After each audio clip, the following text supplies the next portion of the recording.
change language and input on Android phone. First, you head on to the settings, then you swipe up till you see system.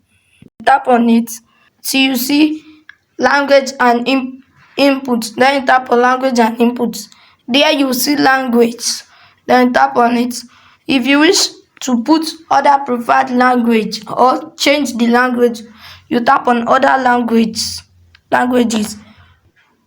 Then you swipe up till you see the preferable language you wish to put. So let's say I pick, and if you don't answer Nigeria, I pick this Espanol Estados. You just have to tap on this arrow. Tapping on it will allow you to apply language. Now you tap on apply language. So guys, that's the simple process on how to change language to preferred language or on Android. So see you soon on my next video.